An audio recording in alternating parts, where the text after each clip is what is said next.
வணக்கம். ஐபிசி தமிழ் நேயர்களுக்காக கனேடிய பிரதமர் ஜஸ்டின் ட்ரூடோ அவர்களுடனான ஒரு பிரத்யேக நேர்காணலோடு உங்களை சந்திக்கின்றோம். வணக்கம், Mr. Trudeau. Thank you very much. It's good to be here. Thank you for taking the time to talk to IBC Tamil today.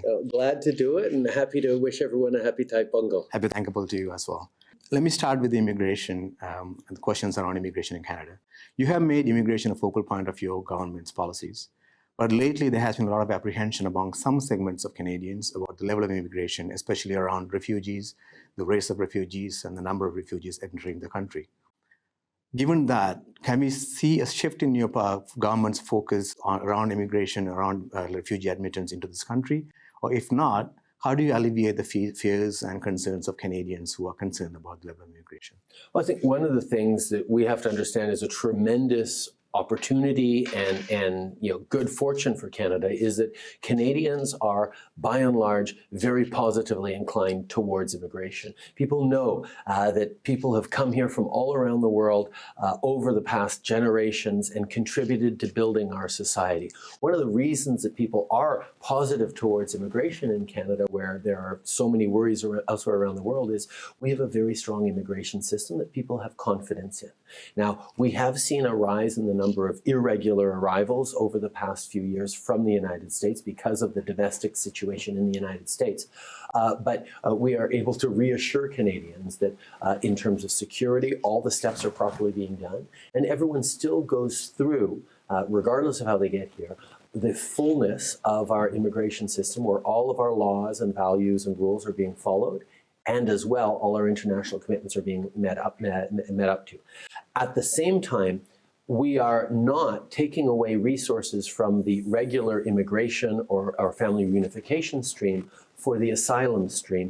That is a completely separate process, and we're keeping it separate because we don't want to punish people who are following the rules and bringing their family members over or in following the immigration steps. Okay, thank you. Another focus of your government has been the economy, obviously. And when you took office, there was no North American Free Trade Agreement on the horizon. But since then, USMCA has happened and the ink has dried on it. And there are pros and cons, arguments for it, against it. A lot of people some people believe that Canada gave up too much in this agreement. How do you see that fitting into your economic plan for the next 5-6 years? Well, we know that trade is extremely important in contributing to growth. And again, around the world, we see countries and people worried about the impacts of trade and turning towards more protectionism. We think that that slows down economic growth. We think that we can do trade in a way that benefits our workers, benefits our companies, benefits our citizens. And that's very much what we've been pursuing. In regards to the new NAFTA deal, Canada trades about $2 billion worth of goods every single day back and forth with the United States. So we need to continue that relationship, and securing an updated NAFTA is an absolutely good thing for the Canadian economy. But on top of that, that hasn't been where we've stayed. We've also moved forward on historic trade deals both with Europe and with 11 different countries in Asia, which lead us to the point that we're the only G7 country with free trade deals with every other G7 country, and we now have privileged access to 2/3 of the global GDP. Canada has always known that trade is important. Doing it right to make sure that the benefits support everyone has been our focus, and we're very pleased with the economic growth that we've created and the jobs we've created because of that. But there are still those who will critique the USMCA and compare it to the previous NAFTA deal and say it's not as good, not as beneficial to Canada.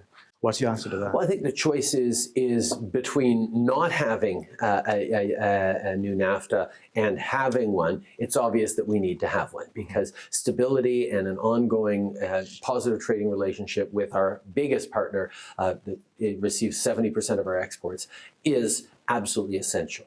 There are things that we got that were advantages in this deal. We got stronger labor standards. We got stronger enforceable environmental standards that are stronger than just about any other trade deal in the world. There are some positive things. We had to make certain concessions as well.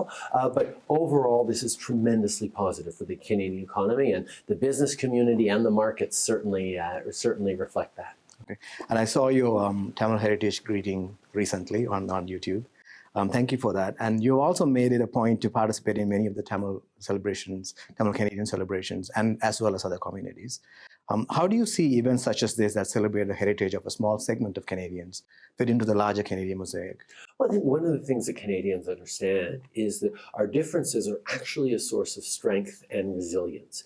When someone speaks a different language, comes from a different part of the world, has a different story of their life growing up, they actually come to shared problems or shared challenges with a different perspective. And learning from each other and growing that way is actually the best way of moving forward as a society. So whether it's strong communities that celebrate each other's at each other's festivals, or just an ability to look around a workforce, whether it's a school staff room or a factory floor, and see the reflection of all the diversity of the world working together in Canada, that is a very, very positive story, not just for Canada, but for the world. And the way we learn from each other, the way we celebrate with each other is all about bringing us closer together, because we know being there for our neighbors makes us all better. Okay. And I'd like to close with this one important question.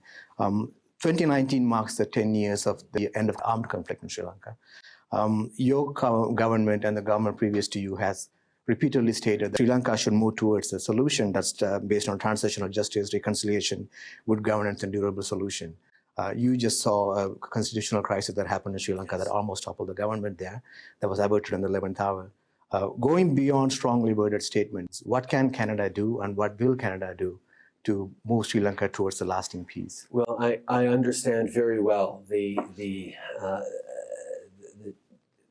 strong emotions around even this 10-year anniversary. I started in politics around 10 years ago, just as the 25-year-old Civil War was ending. And I know from the communities that I was meeting with and talking with just how much worry there was, and angst and suffering still from the people injured, the family members lost, the desire for peace, but also the desire for justice and reconciliation. And 10 years later, we've seen some movement, but the Tamil government, the Sri Lankan government has still not followed up on its commitments either towards the UN or towards the global community. So we have to continue to put pressure on them to seek justice, to move forward in tangible ways on reconciliation. And this is something that we do not just, as you say, with words, but with tangible actions as we engage either as part of the Commonwealth, as we engage as fellow nations in the community of nations, to put pressure for the rule of law, for justice, and for a strong and lasting peace. Thank you for taking the time to talk to IBC Tamil. It's a real pleasure. Thank you. Bye.